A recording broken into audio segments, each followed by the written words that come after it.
Información.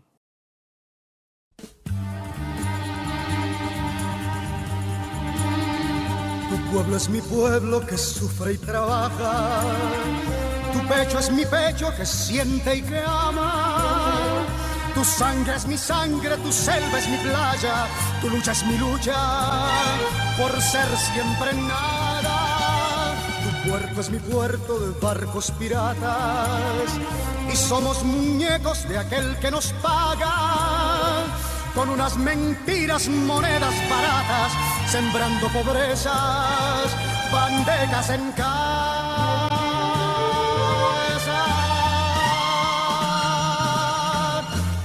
Yo quiero un pueblo que ría y que cante. Yo quiero un pueblo. Muy buenos días a todos nuestros queridos radioescuchas. Les hablamos desde su programa, Voces de la Soberanía.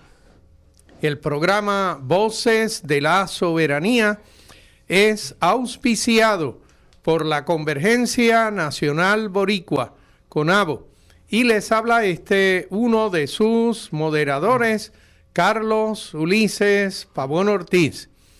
Me acompañan en la mañana de hoy los co-moderadores Juan Carlos Martínez Cruzado. Buenos días, Juan Carlos. Buenos días, Carlos. Buenos días a todos los moderadores. Buenos días a Joe y buenos días a todos los radioescuchas que están aquí conociendo más sobre por qué la soberanía es buena para Puerto Rico.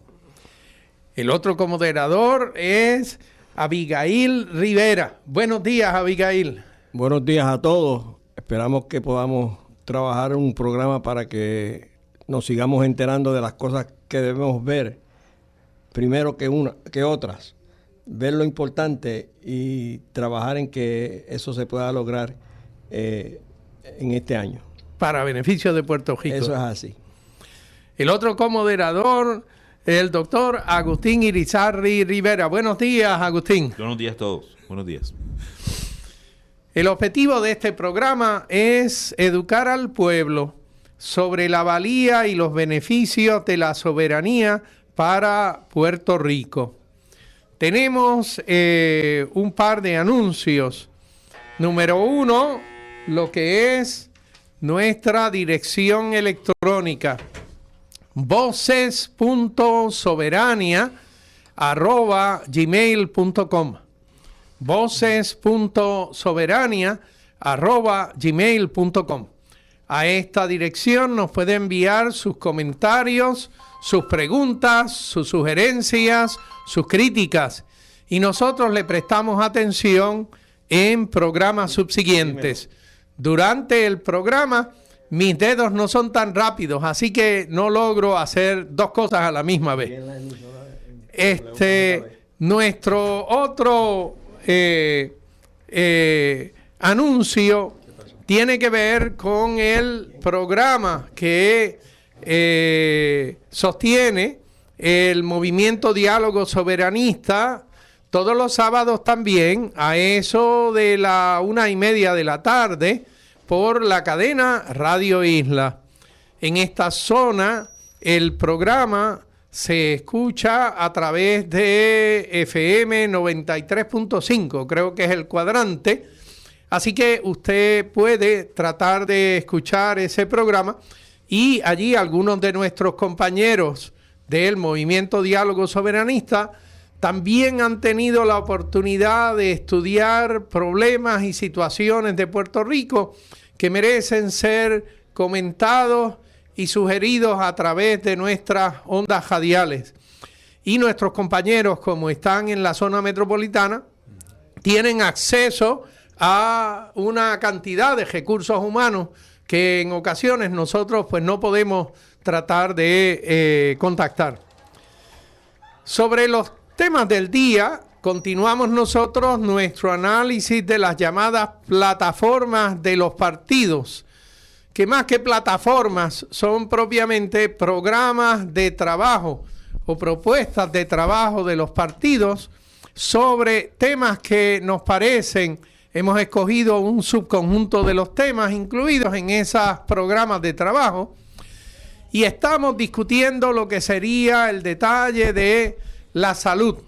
¿Qué propuestas tienen sobre atender el detalle del sistema de salud de Puerto Rico, que incluye muchísimas cosas? Y nos quedaba discutir un poco y contrastar un poco lo que es las propuestas que tiene el Partido Nuevo Progresista sobre el asunto de la salud y cómo ellas comparan o no comparan con lo que hemos presentado anteriormente de los otros partidos. Luego hablaremos un poco, porque apareció, ¿verdad?, también en las últimas 2 semanas, sobre el asunto de la visión de solución al problema de estatus, según presentado por el Partido Popular Democrático en su programa de trabajo, y trataremos de iniciar nuestra discusión sobre la valía de las propuestas en materia de la educación de nuestros jóvenes y de nuestros niños.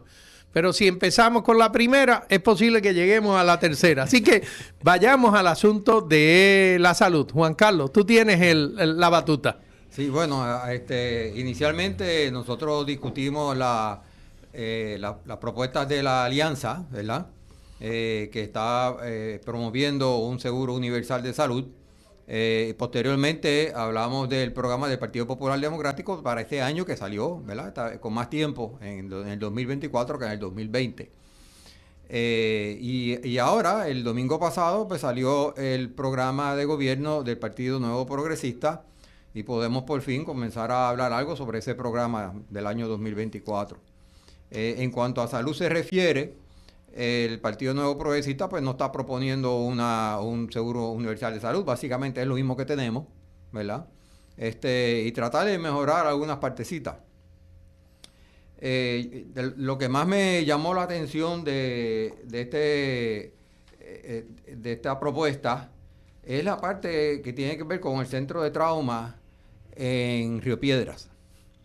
Ellos mencionan que el centro de trauma de Río Piedras a nivel de los Estados Unidos está en un nivel 3, ¿verdad?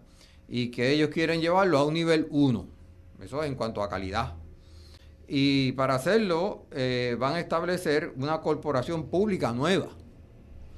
Y esa corporación pública va a darle al hospital la autonomía fiscal. Tú sabes que las corporaciones públicas pues supuestamente tienen autonomía fiscal, aunque sabemos que la experiencia en Puerto Rico es que las corporaciones públicas, muchas de ellas quiebran a pesar de ese monopolio, como pasó con la Autoridad de Energía Eléctrica, como pasó con la Autoridad de Aguas Alcantarillado, como pasó con la Autoridad de Carreteras y Transportación, ¿verdad? Y es porque no tienen autonomía fiscal de verdad, sino que se mete la política, se mete el gobierno y entonces hacen decisiones para favorecer al partido y no para favorecer la corporación pública, y la corporación pública quiebra a pesar de ser monopolio, ¿verdad? Así que no es tan solo el que no tengan autonomía fiscal, es que no tienen autonomía administrativa, eso porque las leyes que establecen las llamadas corporaciones públicas les ponen arriba una junta de gobierno, llámese como se llame. La universidad padece eso, la Autoridad de Energía padece eso, Acueductos padece eso, y puedo seguir con la lista larga. Pero esa junta de gobierno es una junta de nombrados por el gobernador de turno, y entonces, por supuesto, no son necesariamente personas que tienen ni el mejor beneficio del país en su mente, ni tampoco el asunto de mantener la autonomía de la entidad que tienen que supervisar. Perdona, sigue. Sí, es que tratan la corporación pública como una agencia más, cuando realmente no debe serlo.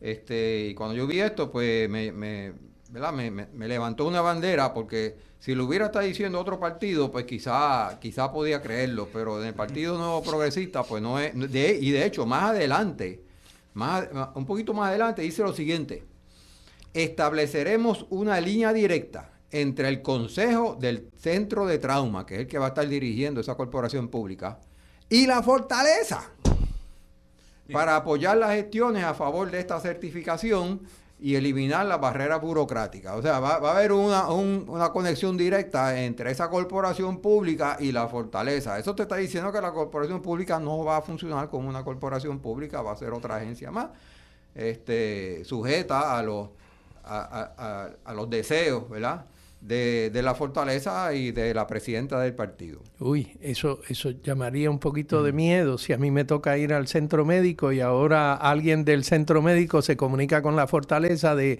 tengo que darle atención médica a de emergencia. Uy. Y algo también que dice sobre este centro de trauma es que dice lo siguiente: fondos cobrados anualmente a través de la renovación del marbete serán designados para el centro de trauma, ¿verdad? Yo no sé, en estos momentos si parte de lo que se cobra en los malbetes va al centro de trauma actualmente, pero va, bueno, hay una porción que va a ACA, ¿no? Que es sobre la autoridad, sobre el seguro. El seguro de ACA. Y entonces la pregunta sería si esa porción de ese dinero iría dirigido hacia el llamado centro de trauma. Y entonces, pues, para algunos de nosotros ciudadanos puertorriqueños eso debe ser de cierta preocupación. No es que yo no quisiera que el centro de médico en la zona metropolitana tenga recursos para operar apropiadamente, pero la realidad es que la gran mayoría de los ciudadanos que tengan que ir a un centro médico para ser intervenido de alguna manera, no tienen que ir a la zona metropolitana para eso. Y ya nosotros vivimos esto bastante. Pagamos dinero para una autoridad de trenes y de autobuses que en el área de Mayagüez pues no existen.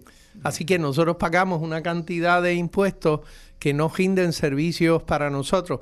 Y eso es Mayagüez. Si te vas a otros pueblos, la cosa pudiera ser peor todavía. Pero bueno, sigue, porque si no... Nosotros continuamente, o sea, tú sabes que el tren urbano opera con déficit, ¿verdad? Es decir, el pueblo de Puerto Rico completo está pagando no solamente la construcción del tren urbano, sino la operación continua del tren urbano. Que creemos que es importante que haya un tren urbano. Desafortunadamente fue bien mal diseñado esa ruta.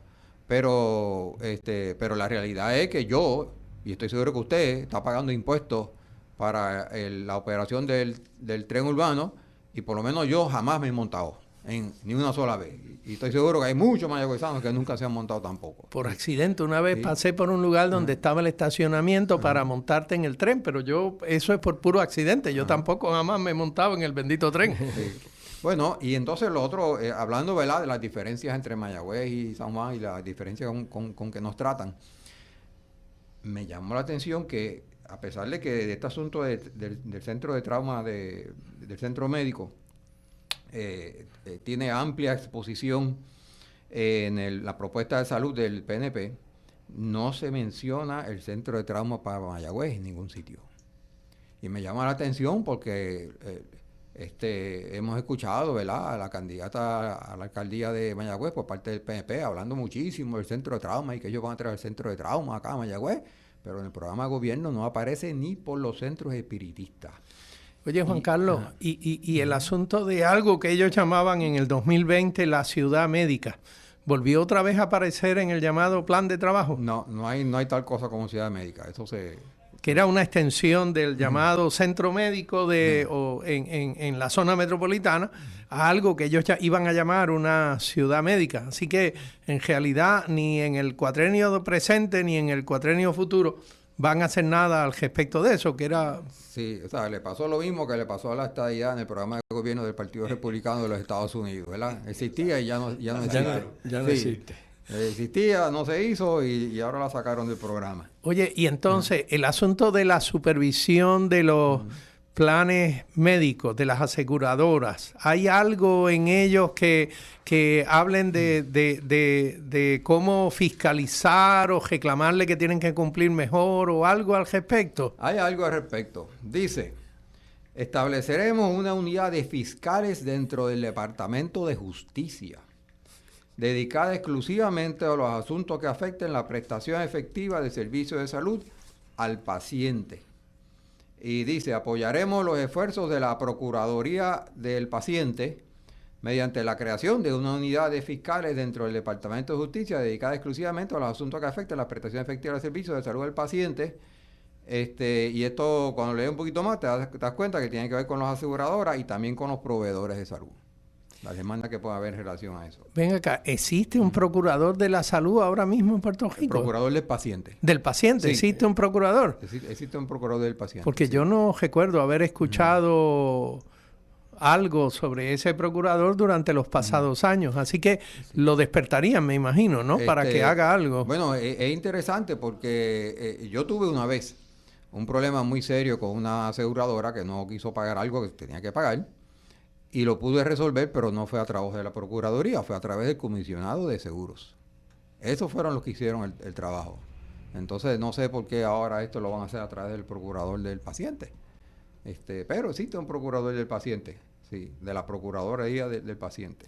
Entonces, ellos esencialmente hablan de la posible necesidad de fiscalizar, pero no la posible necesidad de reestructurar el sistema de salud de Puerto Rico de manera tal que bueno, pues que pueda proveer los servicios a un costo más bajo, de una manera más eficiente y distribuidos por todo el archipiélago. Eso no está allí mencionado. Eso no está mencionado. Otra cosa que sufrió el mismo destino de la estadidad en el Partido Republicano es la reconceptualización del Departamento de la Salud. Ellos para el 2020 habían dicho que iban a reestructurar el Departamento de Salud para que fuera más eficiente. Eso no se hizo en este cuatrenio y ahora tampoco está en el programa de gobierno del PNP. Ahora, ellos dedican aproximadamente una tercera parte de todo el programa de gobierno para la salud al asunto de conseguir paridad de fondos, ¿verdad? De fondos federales para la salud.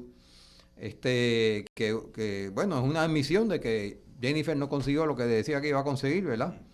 Dicen que van a activar un grupo de trabajo multisectorial durante todo el cuatrenio, ¿verdad? Durante todo el cuatrenio, parece que anteriormente, sí, porque después más adelante dice que no van a esperar al 2027 para comenzar a negociar con el gobierno federal, ¿verdad? Es como un mea culpa de que parece que como esperamos demasiado para comenzar a hacer gestiones y no logramos nada. Pues ahora van a empezar desde el principio, supuestamente. Y quieren lograr pagos de Medicare que sean más justos para los proveedores, lograr el aumento de las primas mínimas a beneficiarios de Medicare Advantage en Puerto Rico, a que sea por lo menos el mismo nivel, del que está las Islas Vírgenes. Y entonces lograr la inclusión de los residentes en Puerto Rico en programas federales que afectan la salud, de las cuales somos excluidos en estos momentos, como es por ejemplo el seguro de salud suplementario, esto que llaman el Medicare Savings Program, que paga la cubierta de la parte B de Medicare para los pobres, y otro programa que se llama Extra Help, que ayuda a los pobres también a pagar parte de la parte D de Medicare. Y entonces también dice que van a continuar abogando por la igualdad en fondos federales para la tarjeta de salud. Es decir que bueno, es una misión de que no lograron nada en cuanto a paridad de fondos federales en el cuatrenio pasado y que al igual que con la estadidad, pues seguirán tratando, ¿verdad? Y dedican una tercera parte de todo su programa de gobierno para la salud a esa parte. Otra cosa que me llamó la atención fue el asunto sobre la hepatitis C. En el programa anterior de 2020 decían que para el año 2030 iban a erradicar la hepatitis C en Puerto Rico. Que iban a establecer un programa y no sé qué más. Yo me puse a buscar y resulta que ese programa ya estaba establecido desde la década anterior, ¿verdad? Así que era básicamente, pues, simplemente diciendo algo que ya estaba haciendo, ya se estaba haciendo. Era continuar el asunto. Excepto poner que vamos a erradicar. Ahora, en el programa de 2020 decían que iban a incluir a las poblaciones que están en las cárceles en eso, ¿verdad? Y ahora dicen que van a erradicar, no en la población general, sino que van a erradicar lo de las cárceles. Y eso es para mí es bien difícil que lo logren con el sistema como está funcionando, ¿verdad? Sabemos, por ejemplo, que durante la pandemia nadie podía entrar a la cárcel, nadie que fuera un amigo o un familiar de los presos podía ir a la cárcel. Y sin embargo, durante ese tiempo seguía entrando la droga a la cárcel. Y sabemos que la hepatitis C se logra a través de agujas, la gran mayoría de esa hepatitis C. Y entonces, si queda evidente que dentro del mismo sistema de corrección están las personas que le hacen llegar estas drogas a los presos. Y si los presos siguen inyectándose, pues olvídate que la hepatitis C va a continuar. O sea, no hay una vacuna para la hepatitis C, todo tiene que ser a puerta de tratamiento. Perdóname la observación cínica de mi parte. O sea, sí, y de eso no se habla. Eso no se habla aquí en el programa de gobierno. O sea, No, el asunto de la... Dice que va a ser tratamiento, que le va a dar tratamiento. Ni en el programa del 2020 tampoco se hablaba el asunto de cómo voy a trabajar el problema de la transmisión de enfermedades a través de los intercambios de jeringuillas por drogadictos y demás. Eso no se mencionaba no hay allí. tal cosa como prevención, lo que hablan es de tratamiento. Tratamiento, pero bueno, fíjate que hay otra manera de erradicar la hepatitis C de las cárceles.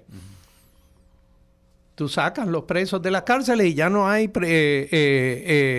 propagación de la hepatitis C en las cárceles. Los sueltas, como hicieron con el Hermes Ávila. Lo sacas de la cárcel y bueno, pues ya su hepatitis C la llevaron a otro lado, no la llevaron en la cárcel. Bueno, y ahí tenemos otro ejemplo donde tenemos que la secretaria de corrección resulta que es la que le dirigía la campaña del gobernador de Puerto Rico. O sea, ahí tú tienes más participación política dentro de la agencia de gobierno. Yo recuerdo que antes eso era más serio. Antes a los secretarios de las agencias no se les permitía asistir, por ejemplo, a actividades proselitistas de partidos políticos. Ahora abiertamente la secretaria de la corrección es la que es la que lleva la campaña del gobernador. Eso realmente espanta.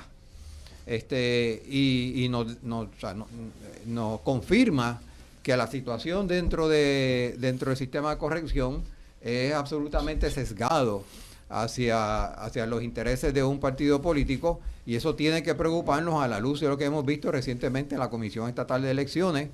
Oye, porque es necesario para que una democracia sea realmente democrática que el voto sea libre y voluntario, ¿verdad? Que sea libre y voluntario. ¿Y cómo el voto de un preso puede ser libre, ¿verdad? De ninguna manera. Por eso que tú no ves. A mí se llama, yo creo que yo una vez vi algún país que los presos votan, pero yo creo que Puerto Rico es posible que sea el único país en el mundo donde los presos votan, estando presos. De hecho, la Constitución de Puerto Rico dice que cuando a los presos salgan de la cárcel, cuando cumplan con su condena, se les restituirán todos sus derechos, incluyendo el derecho al voto, ¿verdad? O sea, está implícito que lo tiene que haber perdido. Correcto. En el momento de votar. En el momento de estar preso. ¿Sí? Estar preso es una suspensión de tus derechos, de tu presencia civil. Sí. Eso es lo que es estar preso. Y por lo tanto hay un número de cosas que están suspendidas. Tú no puedes ir al banco a depositar, no puedes sacar dinero del banco, no puedes... O sea, hay un número de cosas que no puedes hacer. Te quitaron la libertad. Te quitaron la libertad. Te quitaron la libertad. Todas las demás cosas se van con ella. Exacto. Lo que tú señalas es cierto, en la Constitución es clara. Le dice, cuando tú sales de la cárcel se te restituye el derecho al voto. Por lo tanto, lo tienes que haber perdido mientras estaba en la cárcel. Exacto. Pero claro, no eres libre, o sea, esos votos no son votos libres. La persona está dispuesta a ser, está expuesta a ser manipulada continuamente. De hecho, se sabe que las gangas organizadas dentro de las prisiones le exigen a los miembros de sus compañeros de la prisión dónde es que usted tiene que votar y para quién es que usted tiene que votar. Eso se sabe. Nuestro moderador Gabriel Rodríguez Fernández hizo entrada triunfal aquí a la sala. Él y yo estuvimos en el entrenamiento del Partido Independentista Puertorriqueño para funcionarios de colegio, ¿verdad? Y ahí se mencionó que se permite dentro de la caseta usar tu celular para tomarle una foto a tu voto, ¿verdad? Y resulta que se discutió allí que hay centros de trabajo donde el jefe le exige a sus empleados que le enseñen la foto de cómo votó, ¿verdad? Tú te puedes imaginar en estas gangas, porque se supone que los presos no tengan celulares, pero tú sabes que lo tienen. Ajá. Eso es una industria dentro de la cárcel. El conseguir el teléfono y mantenerlo operando, eso es una industria dentro de la cárcel. Sí. Y bueno, ¿verdad? Si alguien nos está escuchando que está preso, o por ejemplo, que trabaja en algún sitio donde le exigen que enseñe la foto de cómo votó, le decimos que ellos tienen derecho a dañar su papeleta y pedir una nueva. Por lo tanto, usted puede votar como le pidió su jefe, tomarle la foto, luego dañarla. La papeleta, luego de que la votó como su jefe quería que votara, y le tomó la foto, ahora la daña, ¿verdad? Y entonces pide una nueva papeleta. Eso es una salida puertorriqueña al asunto. Otra salida sería simplemente lo lamento, el jefe está en violación de lo que sería la ley y la Constitución de Puerto Rico. Esa es la realidad. Pero esa es una salida. Pero sí, se hace difícil uno demandar a su jefe, ¿verdad? Y no sufrir las consecuencias. Claro. Sobre todo si estás preso. Mira, vamos a saludar a Gabriel, que está aquí riéndose sobre el asunto porque acaba de entrar a lo Alameda. Buenos días, Gabriel. Buenos días, y disculpen la tardanza, ha sido un día bastante complicado para llegar aquí. Pero sí, lo que está señalando el compañero Juan Carlos es correcto. Este es un mecanismo de emergencia, digamos, a los puertorriqueños, que se puede utilizar para los que están bajo ese tipo de presión, pero todo lo demás que se ha señalado también respecto a la libertad del voto y a la obligación que tiene todo el mundo, ¿verdad?, de votar por los mejores candidatos y no bajo una obligación de alguien diciéndole o votas así o no llegas al fin de semana, porque en las cárceles no es que te vayan a botar del trabajo. Puede haber todo otro tipo de situación. De coacciones. Coacciones. Y por eso ciertos líderes políticos, sobre todo azules, han sido muy conocidos por las últimas varias elecciones, estar haciendo presencia constante en las cárceles, asegurándose de que los líderes de las gangas institucionales allá adentro hayan sido comprados y vayan a votar, vayan a hacer que todo el mundo, bajo el control de ellos, vote por quien ellos dicen. Ellos fueron allí a negociar con el líder de la ganga en la cárcel, punto. Ese es el asunto. Y eso incluye, de Rivera Chat para abajo, muchos legisladores muy importantes que han salido en las noticias en los últimos 12 años. No, hay un legislador que fue presidente de la Comisión de la Judicatura en el Senado. Luego fue, ese era el que llevaba un traficante de drogas como compañero de visita a las cárceles para que le arreglara con quién tengo que hablar. Y entonces después resulta convicto por corrupción y después de un par de años en una cárcel de cuello blanco, porque en realidad lo mandaron a una cárcel de cuello blanco, salió, y entonces ahora el partido, lamentablemente, el Partido Nuevo Progresista le volvió a conferir su confianza como candidato para reemplazar un senador que se iba a ir de la legislatura. Lo eligieron nuevamente como senador por el área de Carolina y entonces el presidente del Senado en aquel momento lo pone como no presidente de la Comisión de la Judicatura, que ya no existía, sino de la Comisión de Asuntos de Gobierno y la Judicatura, que era una nueva comisión.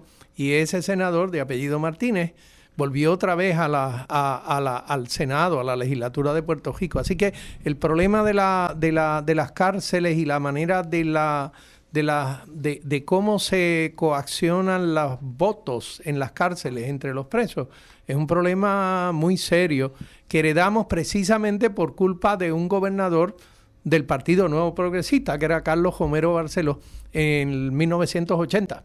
Es el que propulsó el asunto del voto de los confinados. Y una última notita en eso, porque sé que nos estamos extendiendo, es que, como bien tú señalas, a este personaje, este legislador, esas comisiones que lo ponen a cargo de judicatura, lo que eso implica es que es la comisión que recibe y evalúa los nombramientos de los jueces en Puerto Rico, que tienen que pasar por el Senado. Jueces y fiscales. Y fiscales. Así que vaya con un sistema en que los jueces y fiscales tienen que tener el visto bueno de esa clase de gente en la legislatura. Y después nos preguntamos qué está pasando con esos dictámenes judiciales y esas actitudes de ciertos fiscales que más parece que persiguen a los ambientalistas que a los criminales. Bueno, sí pasa con los policías también muchas veces. Retornamos al asunto del plan de salud según el Partido Nuevo Progresista para esta próxima elección. Bueno, estabas mencionando de que no, el asunto de la de medicina primaria, ¿verdad? De medicina de prevención, que de hecho el programa de 2020 del PNP te ponía énfasis en la medicina primaria y preventiva. Por ejemplo, decían que iban a exigirle a las aseguradoras aumentar la inversión en el cuidado primario de alta calidad. Eso ya no está, y de hecho tampoco está una mención de que van a poner énfasis en la medición, en la medicina primaria. Pero eso es también, o sea, seguir insistiendo en que las aseguradoras sigan como primera línea de prevención en salubridad, lo cual sabemos es falso. El pagarle la comida del pejo o el que corta la grama no resuelve el problema de la salubridad primaria de los ciudadanos, que es lo que nos tiene que interesar. Sí. Hacerle grooming al perro y pagarte de la comida en el supermercado, ese tipo de cosas, ¿verdad? Eso no es exactamente atención médica o atención preventiva. Algo que yo encontré bueno en el Partido Nuevo Progresista es que hablan de desarrollar nuestros profesionales de la salud, ¿verdad? Que de hecho eso también está en el del PIB. Lo que pasa es que del PIB no lo mencionamos, porque el PIB, pues, cuando estuvimos hablando del PIB, pues hablamos principalmente del sistema universal de salud que ellos quieren poner. Pero sí mencionamos el asunto de tratar de promover el desarrollo de estudiantes de la escuela de medicina y demás. ¿Sí? Eso sí lo mencionamos, sí. Pues no me acordaba de eso, pero sí, pues también el PNP lo propone. Interesantemente, ellos dicen que van a comisionar al Instituto de Estadística un estudio sobre el costo de la práctica médica en Puerto Rico para justificar a CMS la necesidad de un aumento en los pagos a los proveedores en Puerto Rico bajo el Medicare Free Schedule, ¿verdad? Esto no estaba en el programa del PIB. Claro, uno se puede preguntar, bueno, eso podrían haberlo hecho en este cuatrenio. Pero bueno, quizás... Y en el anterior también. Y en el anterior también, quizás el gobernador anterior era hijo de un médico, así que tenía que saber del asunto. ¿Verdad? En el del PIB y también en el del PNP, pues se señala que el 74% de los médicos que hacen sus residencias en Puerto Rico se quedan a trabajar en Puerto Rico. Claro, el problema grande que ha ocurrido, esto ocurrió cuando el gobernador médico, Pedro Rosselló, vendió los hospitales y vendió las clínicas de salud. Pues entonces los centros de residencia pues dejaron de ser públicos y se escasearon muchísimo, y entonces quiere decir que los recién graduados pues tenían que hacer su residencia en los Estados Unidos y se van para allá y allá se quedan, ¿verdad? Y una de las razones principales por las cuales estamos perdiendo médicos es que tienen que hacer su residencia allá y allá se enamoran, o allá lo que sea, o allá encuentran un buen lugar donde vivir y encuentran que allá les pagan mejor y se separan de sus amigos de acá y pues acaban quedándose. La vida coge su curso. Sí. La realidad es que de alguna manera, ya sea que conoces a alguien, ya sea que empiezas a trabajar y estás 6 días de 7 metido en un hospital atendiendo personas, y tú sabes que tienes algo que estás haciendo que es positivo, porque esas personas allí también necesitan tratamiento médico, y eventualmente la vida coge el curso. La pregunta es si nosotros podemos lograr que la vida coja el curso en Puerto Rico para nuestros muchachos. Y esa es la parte que sería importante. ¿Cómo ellos planifican ese asunto de que nuestros jóvenes que se gradúan en la escuela de medicina se queden acá? Pues mira, dice, apoyaremos la creación de residencias médicas en Puerto Rico. No dice cómo lo van a hacer. Pero sí hay este asunto de fomentar el desarrollo de programas para profesiones en el área de salud que tienen potencial de desarrollo.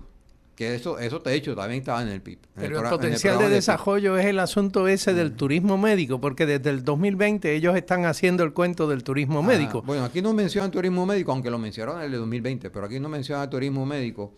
Pero sí están mencionando de que en Puerto Rico pues la población está envejeciendo y que eso trae algunos nuevos retos y que eso pues te abre también una serie de programas de salud que no existen actualmente o que existen pero que deben fortalecerse, y entonces ellos mencionan que a través del Decanato de Profesionales de la Salud del Recinto de Ciencias Médicas van a apoyar la creación de estos programas.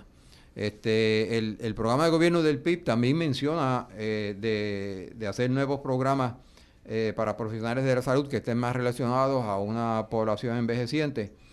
Y yo tengo un poquito de molestia con eso, no porque no sea una buena idea hacerlo, sino la manera en que expresan que lo van a hacer, ¿verdad? Tú sabes que hemos estado trabajando con el proceso de reforma universitaria. La nueva ley de reforma universitaria que se ha estado presentando precisamente tiene la idea de que la universidad es autónoma, pero tiene que servir al pueblo. Entonces tiene una junta de gobierno que se le cambia el nombre a Consejo Universitario, porque realmente no va a estar gobernando sobre la universidad, pero dirige la universidad en atender las necesidades del pueblo.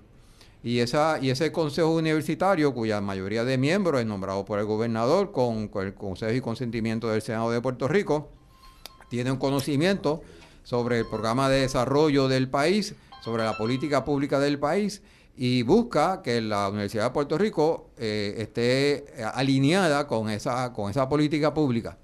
Es decir, que a través del Consejo Universitario se puede decir, mira, necesitamos desarrollar programas en ciencias médicas que atiendan a una población envejeciente, y la Universidad de Puerto Rico, en ejercicio de su autonomía y en ejercicio de su deber de responder a las necesidades de Puerto Rico, pues establece esos programas, ¿verdad? Pero en el lenguaje que tú ves en estos programas de gobierno, tanto del PNP como del PIB, tú ves como que es el gobernador el que va a pasar legislación y que ellos van a hacer que ve todo lo que vaya a ocurrir, cuando no debía ser así. A mí me parece, yo leo el de Victoria Ciudadana, el Victoria Ciudadana me parece a mí que es el único partido que entiende realmente la necesidad de la autonomía universitaria.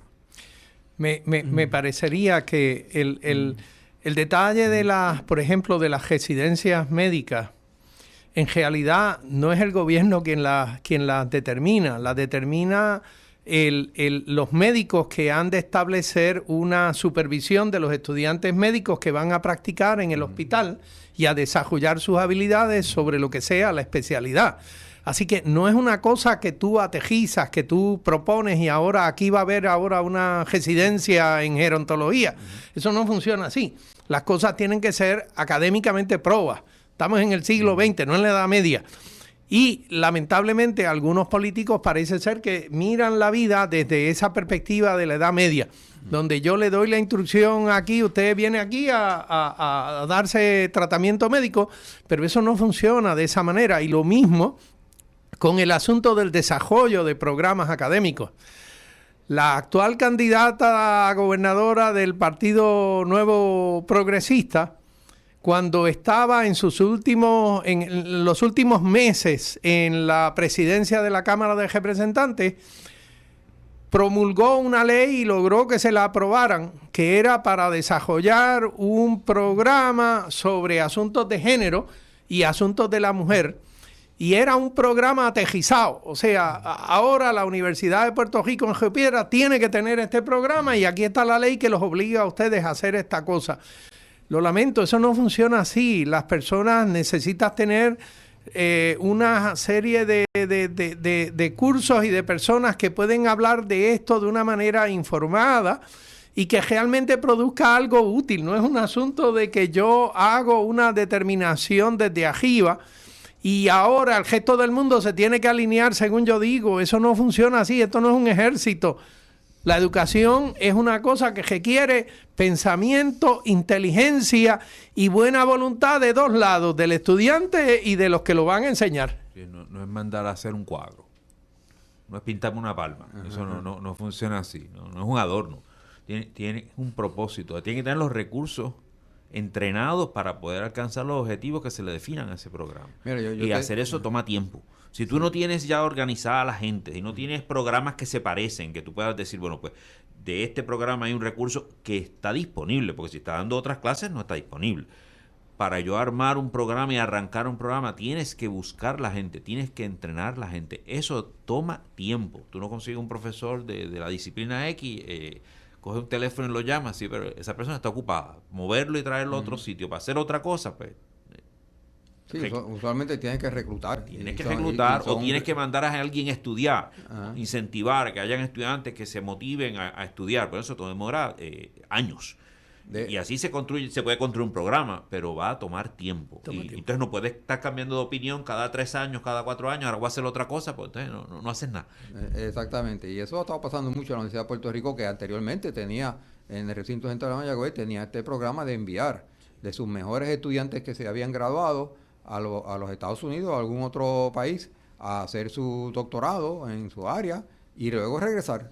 Y eso lo eliminaron con los recortes que hizo Luis Fortuño. Y ese era una herramienta de planificación. Sí. Tú podías planificar, darle rumbo a los programas, incluso a los departamentos y a las facultades, porque tú tomas decisiones estratégicas. Vamos a invertir, vamos a desarrollarnos en esta área, porque el futuro, el país lo necesita y también está bien alineado con el saber que se va a desarrollar. Eso lo hicimos en la Escuela de Ingeniería por mucho tiempo y dio muy buenos resultados. Cuando nos eliminaron ese programa, lo que hemos sufrido es que la facultad envejece y no hay quien la reemplace. Exactamente. Y la Facultad de Ingeniería del Recinto Central de Mayagüez, todo el mundo conoce que es la mejor en Puerto Rico y está entre las 5 mejores de todos los Estados Unidos, ¿verdad? Y la NASA prefiere el graduado del Recinto Central de Mayagüez al de cualquier otro sitio. Y es en gran medida por eso. Y la otra cosa es los recortes en el número de cursos requeridos. Eso también, ese es otro efecto más que ha tenido la austeridad sobre la Universidad de Puerto Rico. O sea, la Facultad de Ingeniería en Mayagüez preveo en los próximos años que no va a ser la misma que anteriormente. Juan Carlos y Agustín están entrando. Estamos entrando en otro tema ahora. Estamos entrando en el asunto de la educación. Pero para terminar lo de la salud. Sí. Perdóname, pero había que decirlo. El otro punto, y esto ya yo creo que ya estamos terminando con esto del plan de salud del Partido Nuevo Progresista. Hablan también de implementar un proceso de credencialización, ¿verdad? Un problema de lo que hay en Puerto Rico es que el médico pues se gradúa, ahora puede ¿verdad? Ejercer como médico, y las aseguradoras no lo ponen en su red, no lo incluyen en su red, ¿verdad?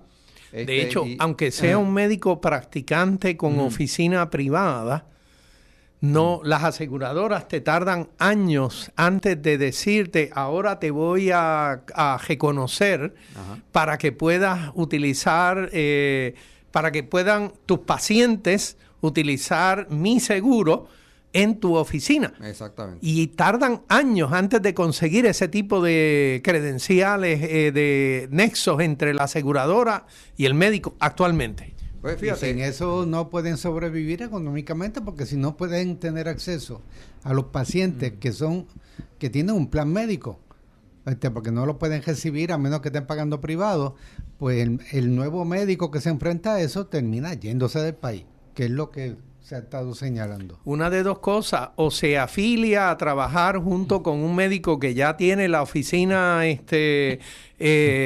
vamos a decir, con las credenciales apropiadas, porque lleva muchos años, pero entonces ese médico que trae una nueva visión sobre el tratamiento médico de lo que sea, está ahora trabajando junto con esta otra persona en una oficina que tienen que dividirse, porque esa oficina posiblemente se construyó para tener un solo médico practicante, y ahora tienes 2 practicantes en la misma oficina, pues entonces se turnan el asunto. Sí. Así que de repente no tienes un aumento en los servicios al pueblo, sino simplemente una distribución de las horas de servicio que puedo proveer. La realidad es que ahorcan al médico que se acaba de graduar. Esa es la realidad. Y esto es tan ilógico que recuerdo un caso que se discutió en televisión. Una doctora que trabajaba en Casablanca, que atendía a la familia de Obama, se muda a Puerto Rico y no la aceptan, no la certifican aquí. Y había pasado un año cuando salió en televisión y no la habían certificado todavía. Mira para allá.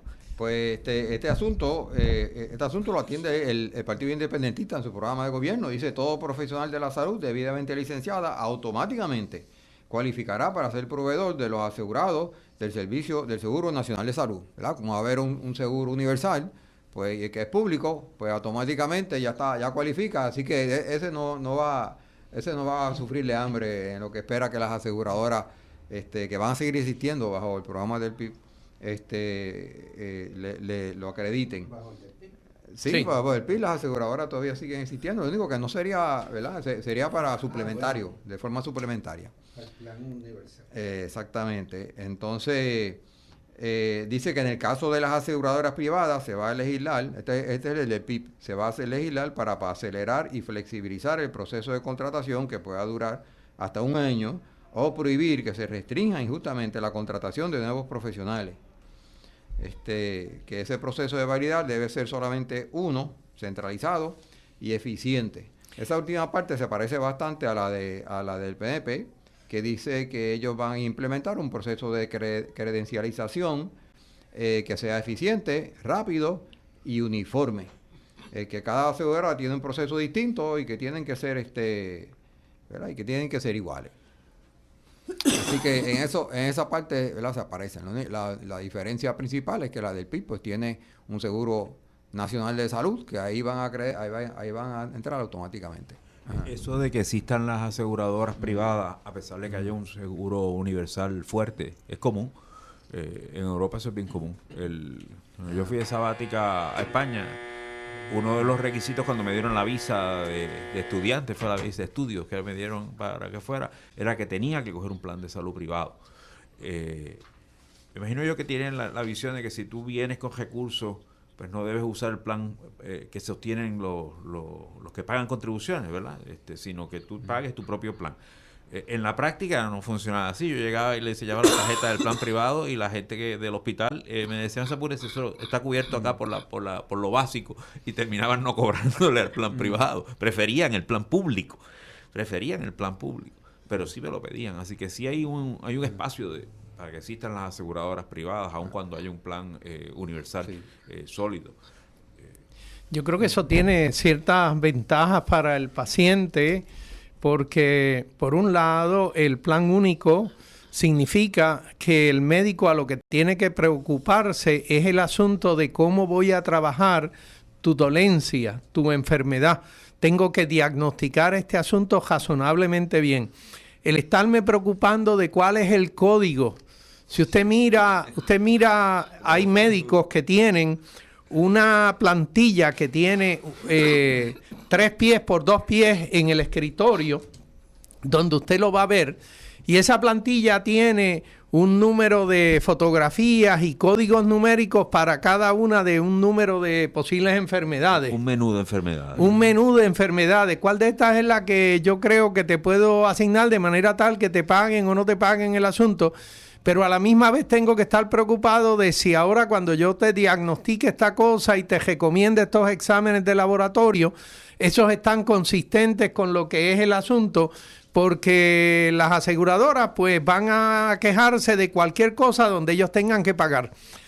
Y la realidad es que esto de la propuesta del PIB me parece que nos lleva en la dirección de que el médico se preocupe de lo que realmente yo quiero que el médico se preocupe, que es de trabajar nuestra salud primero, y ya luego lo otro lo trabajaremos de otra manera.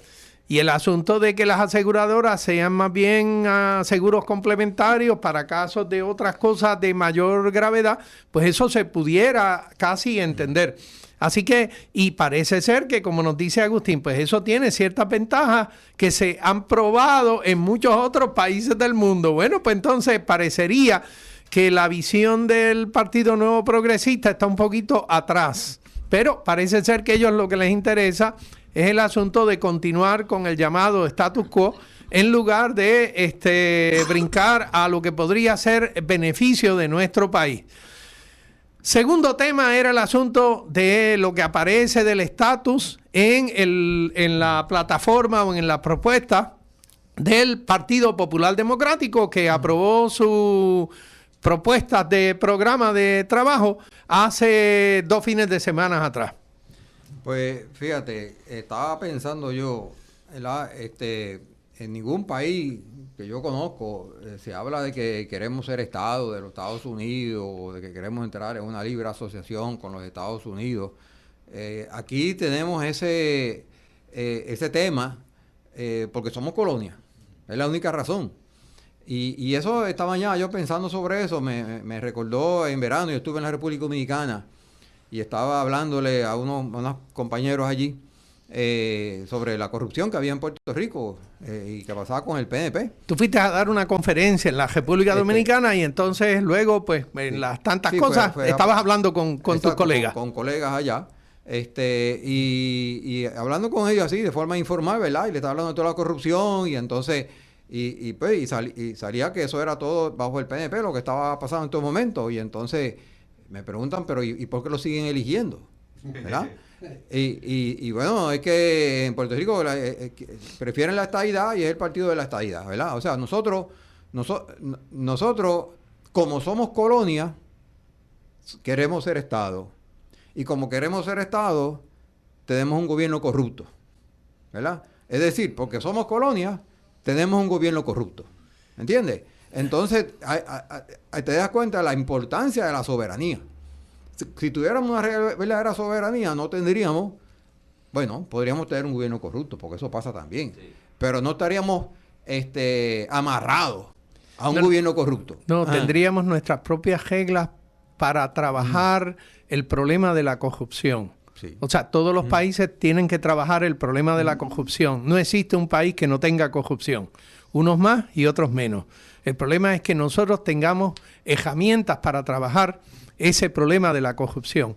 Y yo difiero un poco de ti. Yo no creo que la mayoría de los puertorriqueños les interese la estadidad. Llámenme idealista, llámenme... No, yo creo que la gran mayoría de los puertorriqueños quieren seguir siendo puertorriqueños en Puerto Rico. Y en ese sentido, nosotros creo que hay una buena cantidad de puertorriqueños que preferirían la soberanía a este estatus indigno, en donde no tenemos herramientas para trabajar ni tan siquiera para reclamarle al que nos apaga las bombillas en la casa,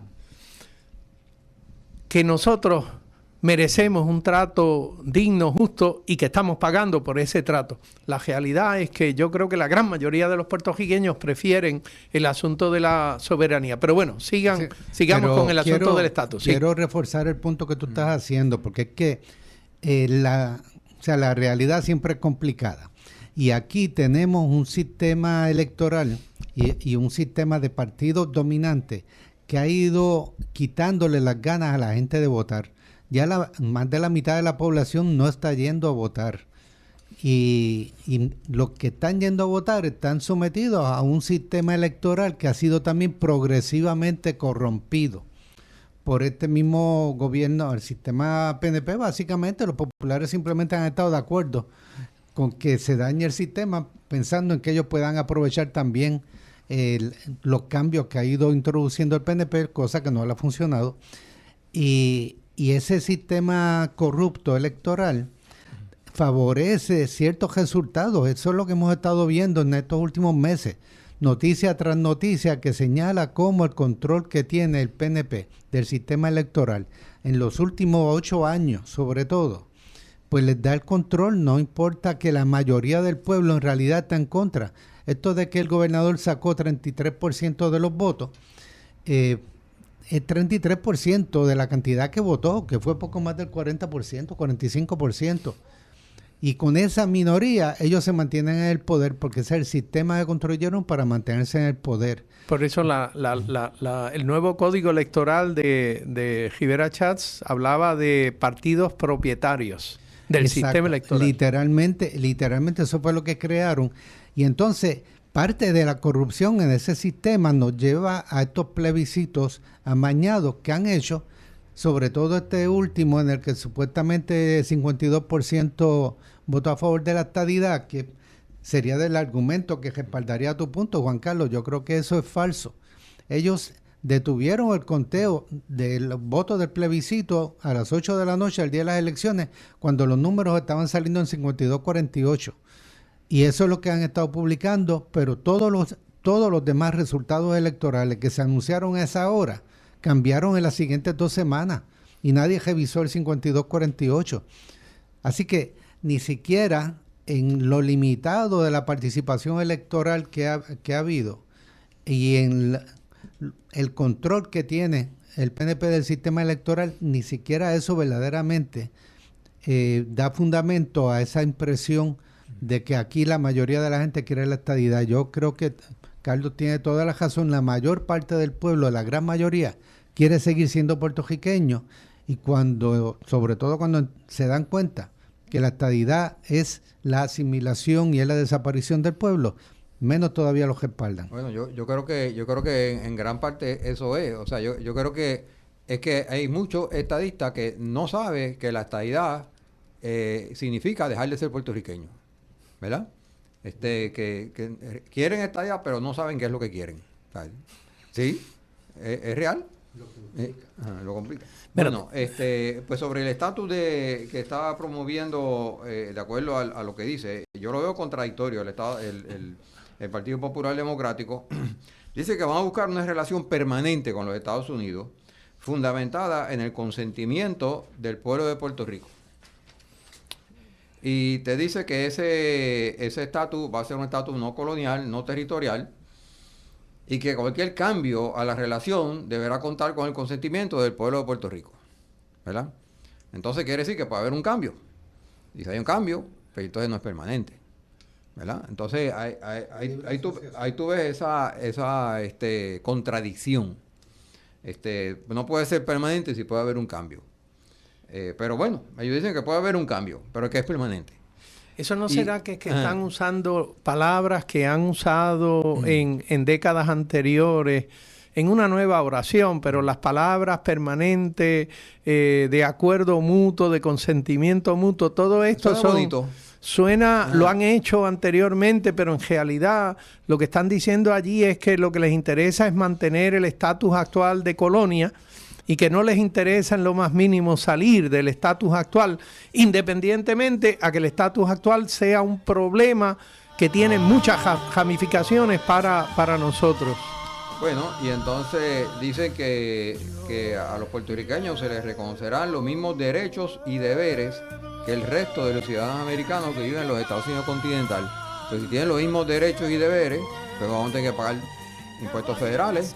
Me imagino que elegiremos al presidente y a los congresistas, ¿verdad? Tenemos representación en el Congreso porque tenemos los mismos derechos. No podremos tener una representación como puertorriqueña en los eventos internacionales de arte, de cultura, de deporte, porque pues nuestro deber será estar con los Estados Unidos.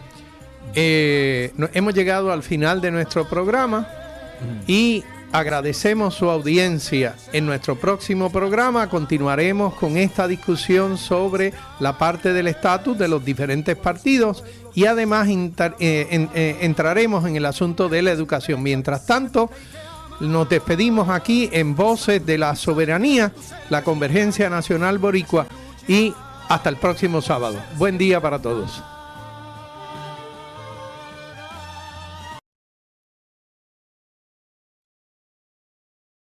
Esta radioemisora y su personal no necesariamente se solidarizan con las expresiones vertidas en el pasado programa. Está oscuro. Deben estar dormidos. No importa. Aún así debemos de darles la parranda. 1, 2, 3. El verbo deber seguido por un infinitivo denota obligación. Por ejemplo, debes llegar temprano. Por su parte, la frase debe de denota probabilidad o suposición. Por ejemplo, el doctor debe de estar por llegar. Deben de estar dormidos. No importa. Aún así debemos darles la parranda. El español nuestro de cada día. Dilo bien, dilo mejor. Academia Puertorriqueña de la Lengua Española, Fundación Puertorriqueña de las Humanidades y esta emisora.